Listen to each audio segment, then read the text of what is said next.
Hello and welcome back to another episode of Random Witchcraft. This is Callie and Vix is taking the day off today. Vix deserves a little, time to recharge the batteries. And today's topic, I'm going to be talking to you about a book that I just personally finished reading. And it's helping me actually get more in depth with my ancestors. It's called Badass Ancestors by Patty Wigington. And I thought, hey, I know that we all, heard of ancestors and, we have a rough, outline of who our ancestors are. But if in case you wanted to get a little deeper and start working with your ancestors, I know in a previous episode on the witch wound, we talked about how some of our wounds and some of our traumas come from our ancestors. And in this book, it talks about how to separate the trickster ancestors or ancestors you really just don't want to associate with. And it helps you just get a better grasp on where you came from. So, without further ado, let's hop into it. So, let's get into this. We've all heard, the crazy thing, you can't pick your family, but you can pick your friends, you can pick your lovers. And at most times, in some regards to some, individuals, your friends become your family. And their family ends up adopting you. Not as in legal adoption, but adopting you in the sense that you are part of their clan, their kinfolk. What does it mean to have kinfolk? It means to get down to your roots, where your essence of you comes from. And for me, it starts with your mom, your dad. And yes, in the book, it also talks to you about if you have an absentee parent. You don't know who the mom or the dad is. You've only just had one parent, and they have been your rock. Hands down, 2 single parents. Y'all rock it. And don't ever let anybody discourage you in any form of parenting. Because trust me, even fur babies can get the better of you. And I know Vix is going to laugh about that one. But to others, when talking about ancestral, work, is helping them through the trauma. Helping them get through those murky waters. Or it might be requesting aid from them. Trying to figure out what your next move or which way you should go, because conflicting visions or intuitions are coming through. And your ancestors tend to help you out and guide you through everything. Even though sometimes you're like, but you're making it worse. You'll know. They'll know that you'll know. Everything comes when it should and how it should. And that's something that I'm actually odd to say and have many years been practicing,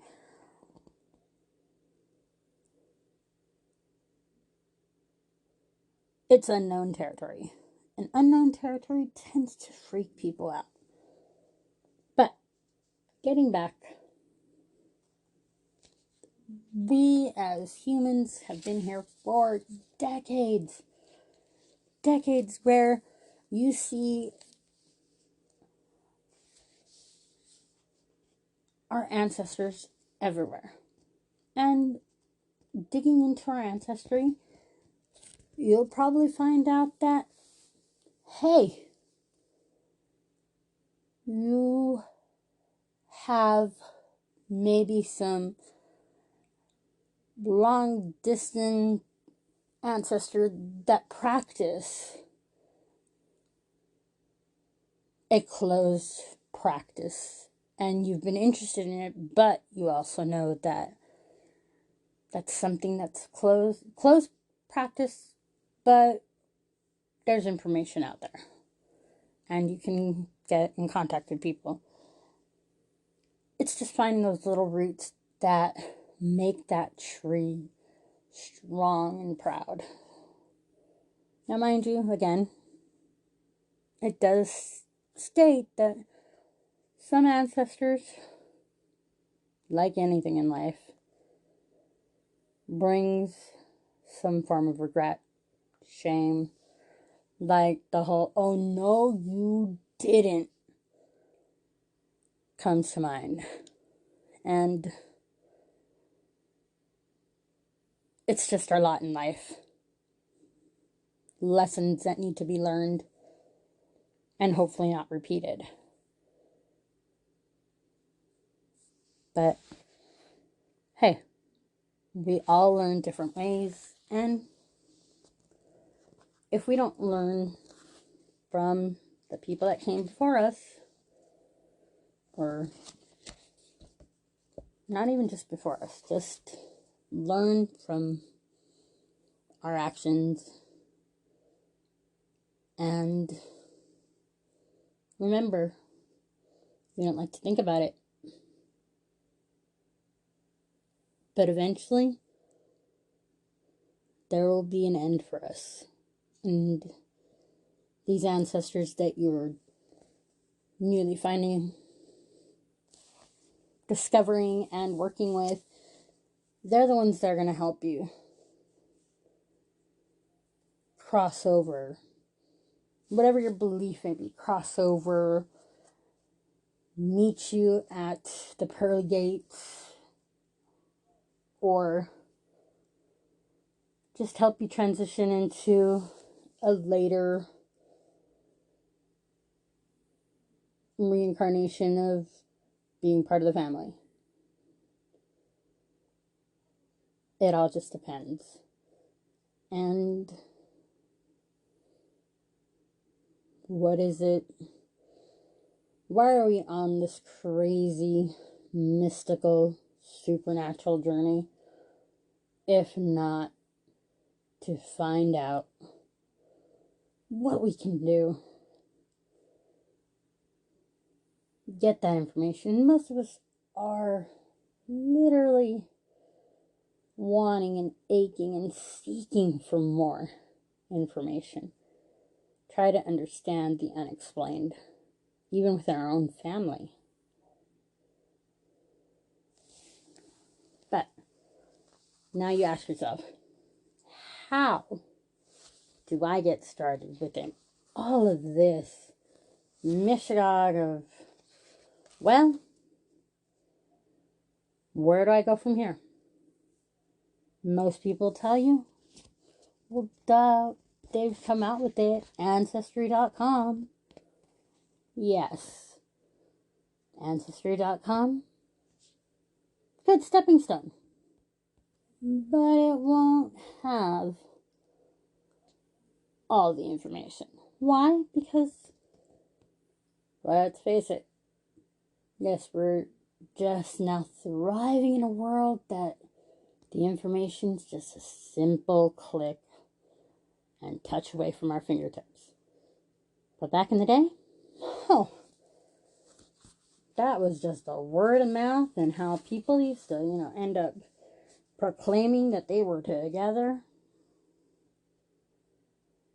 Oh, whether it be they jumped a broom, they ended up doing a hand fasting, or just simply crying it out loud on the steps of the court, proclaiming you as their husband or their wife. So, a lot of times, the charts and record keeping are kind of vague, a little out there, but they're still out there.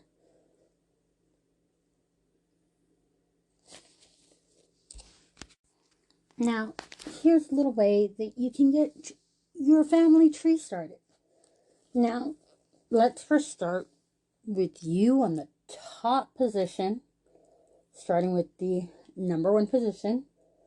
Write down the obvious things like about yourself, your name, where and when you were born, because someday someone might be looking at this chart. Then you add your father, your mom. Now again, I said, sometimes you don't know that information. Just put it blank for now. Come back to it, because you never know. Mom may be carrying that secret to her grave, but the aunties, one night they might spill that tea hotter than, because gossip. Who doesn't love gossip? Then, after your parents, add your siblings. If you have siblings, then from there, after adding the main core family on the top, you add on one side from your moms their siblings, brothers, sisters. From there, you end up adding your cousins.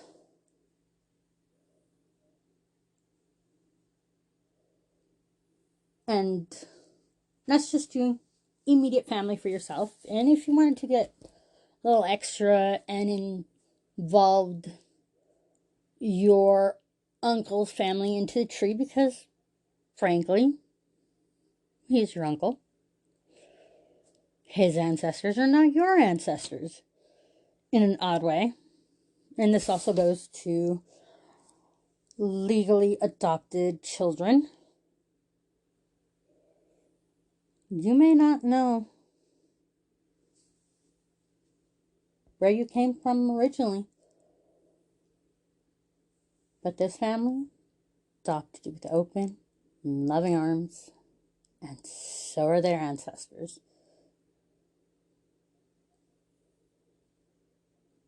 And you can end up finding that out.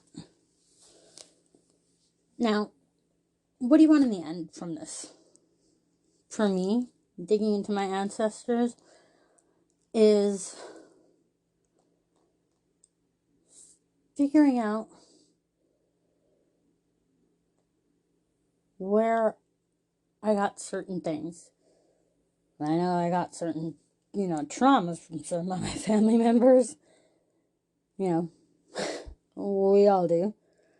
And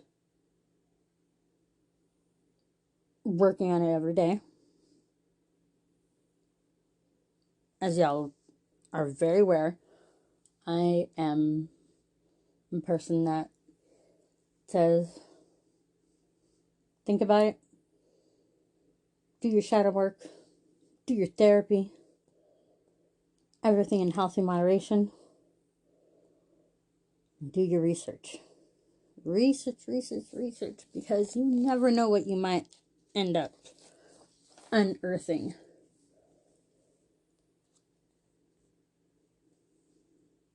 Now, there might be,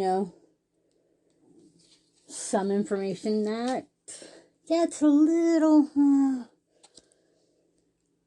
dicey when it comes to later on in your deep dive of your ancestry. Well, back in the day, they didn't keep records. It was just a nice game of telephone. And if you ever played telephone, you know that eventually you got, Uncle, Jim Bob Buffett married to, Auntie Moo Cow because that's what they were told. Yes, I went there and it's odd, but for all we know is one of our ancestors could have married their Bible. And that's another way that you would end up finding records. Because a lot of people still practice the ritualistic, kinfolk magic. But by day, it was, the whole acting like a lady in the streets, very freaking the sheets type deal. They would go on Sunday to church, have their little Bible, and write down when everybody knows how to read and write, obviously, and write down family trees in their Bible. Because not only, most people believe that our family tree started with the Almighty One, but that's neither here nor there. But that is one form that you're able to get. Again, I stated, we are in the age of information's just at our fingertips. You have the U.S. Census, also the census, the European census, the African, everywhere in this world has a way of keeping track who is in their place and why are they there.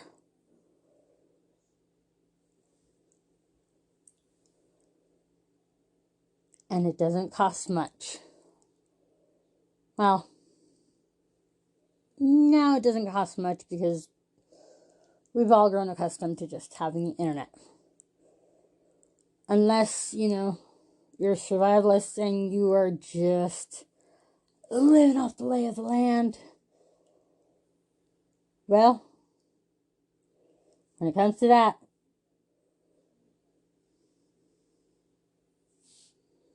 you know how to keep records. You know how to keep your kinfolk off the records.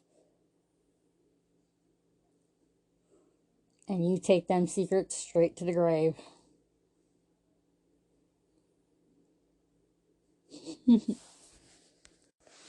Now, getting into the whole information of it all, you have to get organized. Get your notebooks ready, printer, have your, your ink ready to go.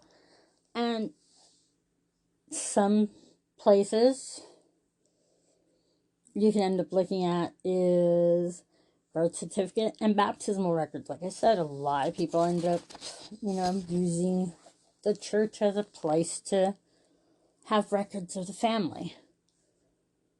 Death certificates, bills, Social Security, death inquiries. That's one way of digging into your ancestry, of figuring out, oh, well,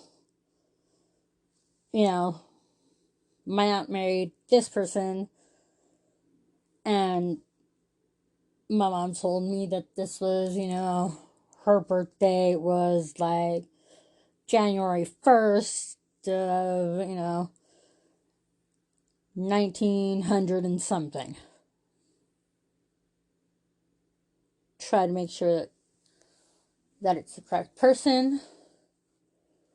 And then again, when I just spoke earlier, there's a lot of people that changed their name for the simple fact that they did not want to be associated with that kinfolk for Ecky's reason. That's something that you're going to figure out. Most of the United States were founded by immigrants coming to have a better life. And we all know where most people would have came through. Ellis Island. If you were coming from Europe.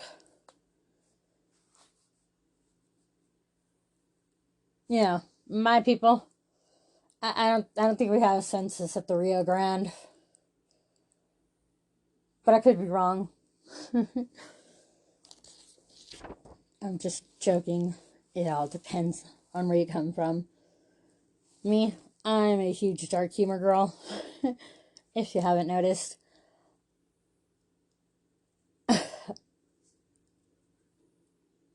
We all come from somewhere. And if you can't laugh at yourself or what your family did to get into this world, then what are you doing here? I joke, I kid. You know the reason you're here. And another thing that is also on record was passengers lists on cruises, boats. You had to end up saying where you're coming from. Draft cards are another one that are easily accessible through the records on the internet.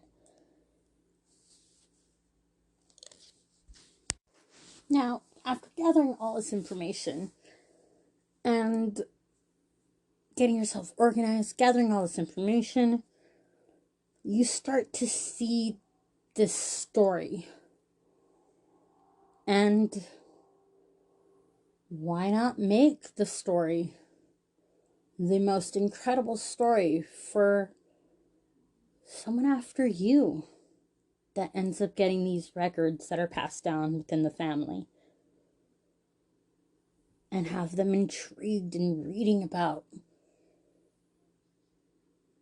your ancestors and yourself.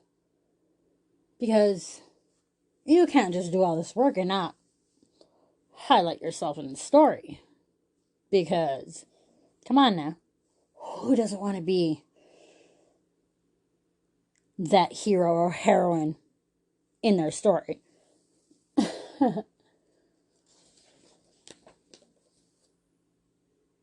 And then we come to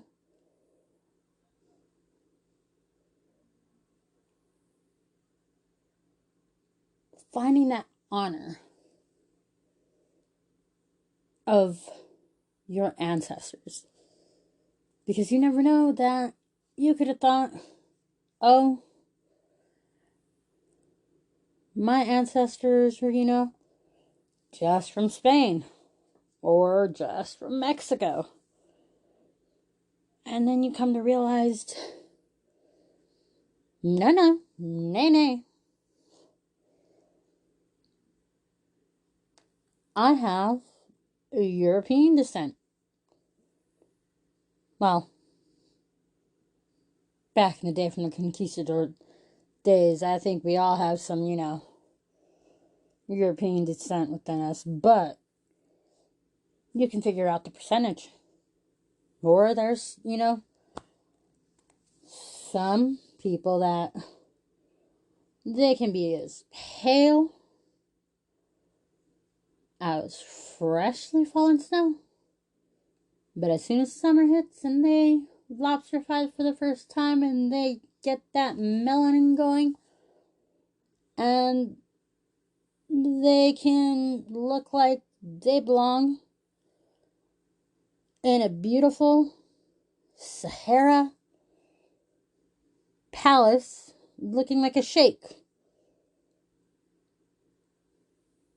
Because, trust me, I'm pale most of the time. But summer comes around, oh, you can see that nopal on my head.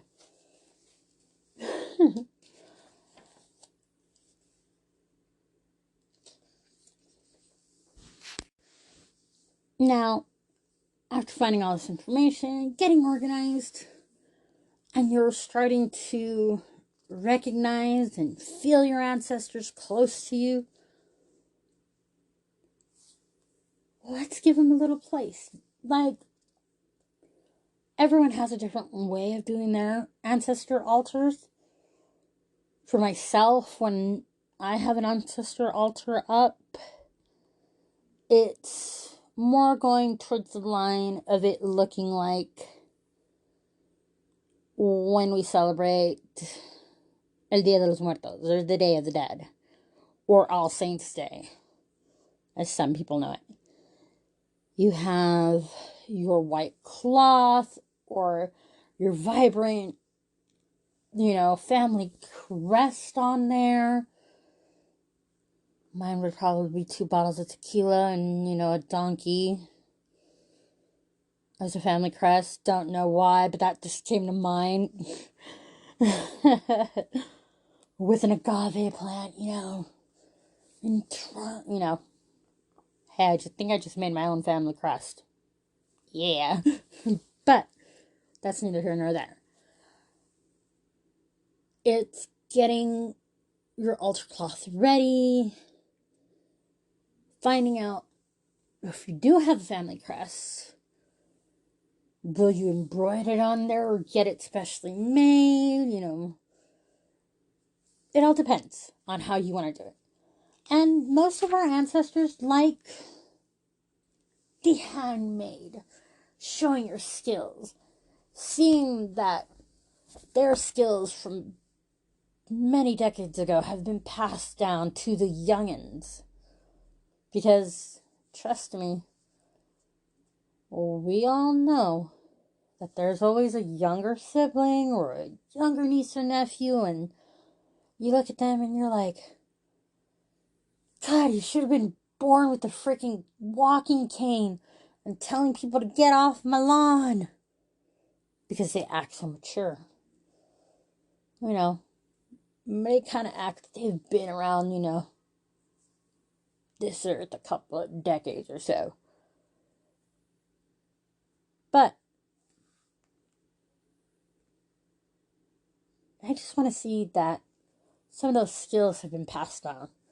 Whether it be musically inclined, singing, crocheting, embroidering, leatherworking. They like to see those handmade gifts. Photos and portraits of family members. Some of them like, offerings of flowers, and some perfect flowers to have are gardenias, tulips, even some herbs to have on your ancestor altar are thyme, rosemary, mugwort. That's also some tree branches, depending, on which tree affiliates with and resonates more with your ancestors. But other times they want you to have, a nice cup of water on their altar. Or they'll prefer a nice adult beverage. I know that when I first started to work with my ancestors, one of them during the summer would ask to just put ice in the cup. Because sooner or later, because we live in Southern California, the heat, it gets hot. And it would turn from ice to water. But it would be nice and cool for them. Candles.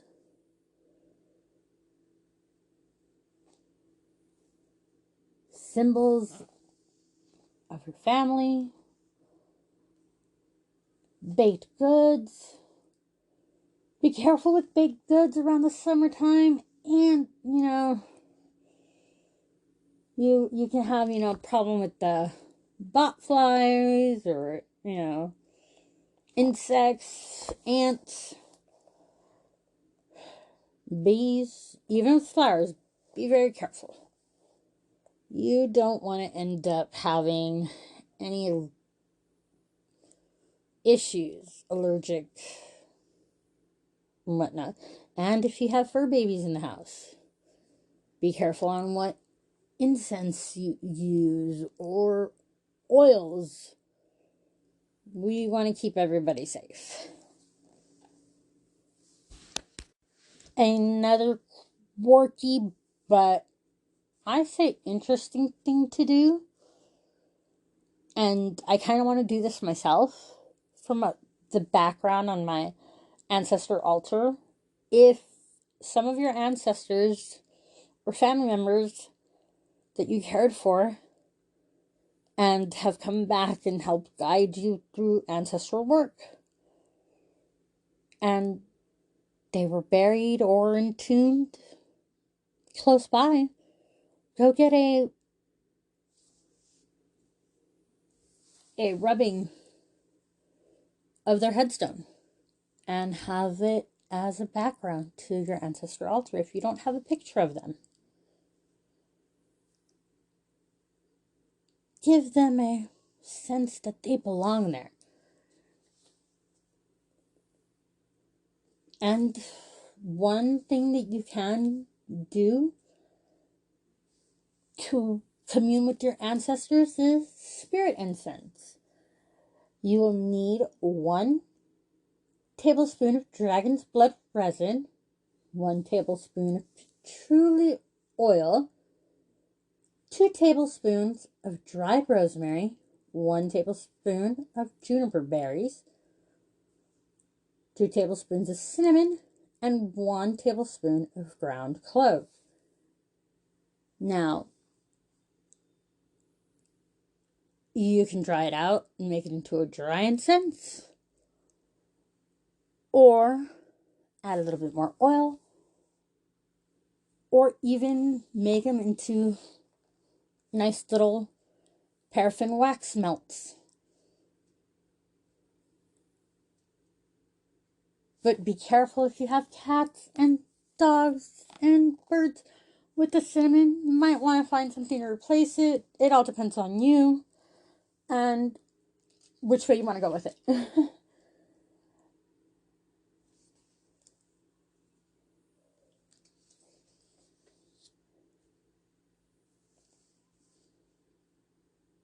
Now, your ancestors may help you discover a new affinity for a certain type of divination that you thought, I tried it once and I couldn't get the hang of it, or it was just not my thing.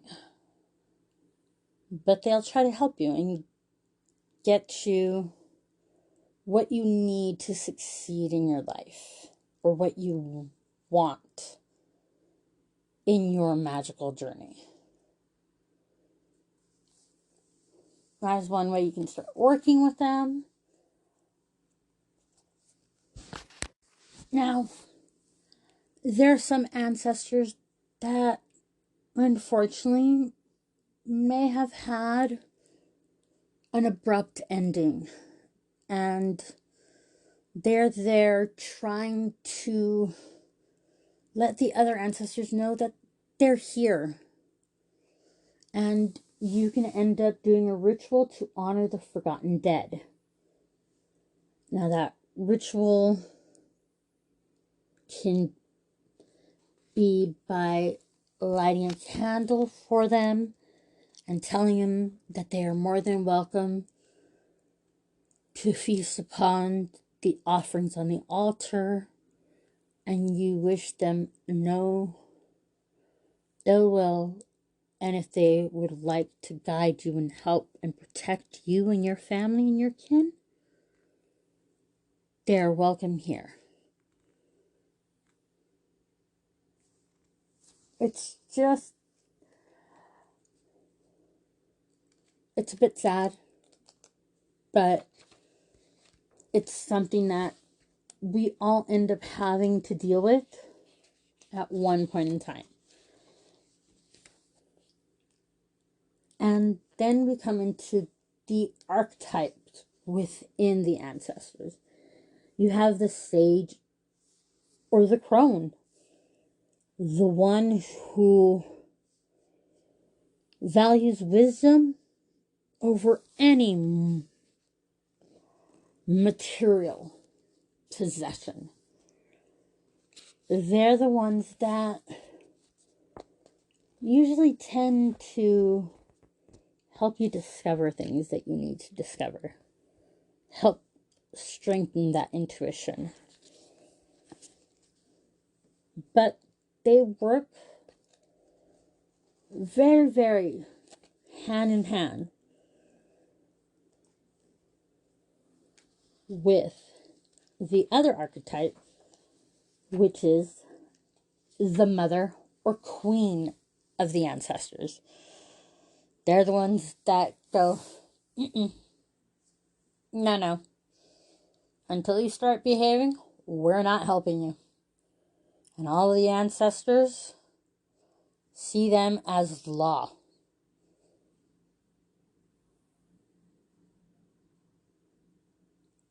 Along with the father or king. Because, hey, we had to end up going all medieval up in here. But they end up, the father and the king end up working alongside with the warrior as their advisor. Before they trump what the mother queen says. And let's face it, do they really trump the mother queen? Not really. But they gather that information with the sage / crone. And they end up bringing forth the knowledge or giving you the warning. Hey, don't go that way. We've all gotten that warning. We don't know where it came from. Of, hey, go down this street. And it could save your life. That's our ancestors coming and making sure that we're okay. But then we have the ancestor that falls as the trickster and gives you the wrong information, or sadly will mess with your dreams or your intuition. But the tricksters are not always bad. They help you hone that intuition to help you become stronger, know when something is going to affect you very wrongly or affect you in the right way. Now, also another archetype that we have is the explorer, the one that never settles. They're the adventurous ones out of the family. They are the one that never stays in one place. That usually ends up becoming later on the sage or the crone of the family. The one that kind of tells you, well, back in my day we did it like this. I don't know what y'all are freaking fussing and fighting about. Also in the archetypes, we have the lover. Not only do we have the lover, but we have the rebel. The one that tells the rest of the archetypes, y'all were me one time, wanting to do it your own way. I'm with them. Let them fall on their face. Sooner or later they'll learn. Every archetype tends to mold us and make us who we are and a better understanding of this world.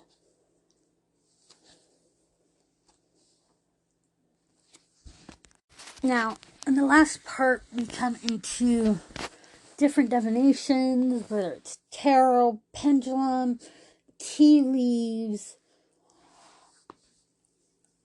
lucid dreaming, astral projecting. Your ancestors will help you learn more and get you more familiar, better adjusted, and will guide you in ways that maybe you didn't understand it before. But like I said, they help guide you. And the last thing that the book talks about after getting organized and finding out your ancestors and doing your altar and honoring the forgotten dead, you have the feasting with your ancestors. Whether it's on special occasions like the spring equinox, the summer solstice, the winter, equinox, or just any special occasion, birthday, or a wedding. Find out what your kinfolk love to make and eat. Keep that alive. Start a recipe book along with this incredible story that you're starting with all this information that you've gathered. Put a plate or put 2 plates down for the king and queen to come out of your ancestors and feast with them. Mind you, yes, a lot of people are concerned, well, why would I be serving a plate to nobody? It's just going to go to waste. Not necessarily. You don't have to make them a huge plate where you're stuffing it to the brim. Make it a child's plate, but make it a plate. Offer it to them. Tell them to come and feast with you and commune with the family that they have here.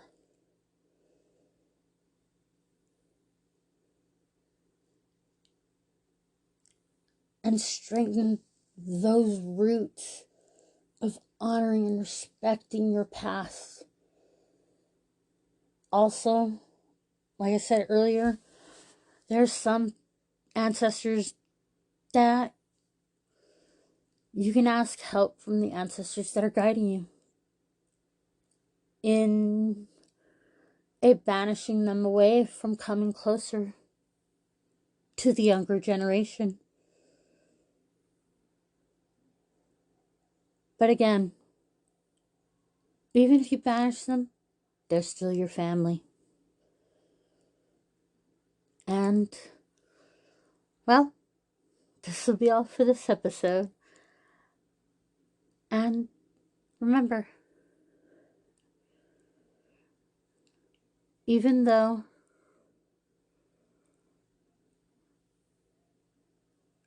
they may have caused some kind of witch wound,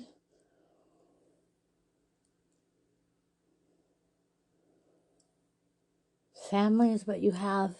Even if it's your picked, chosen family, family's still there for you. Have a wonderful day, lovelies. And this has been Random Witchcraft. Au revoir, my lovelies.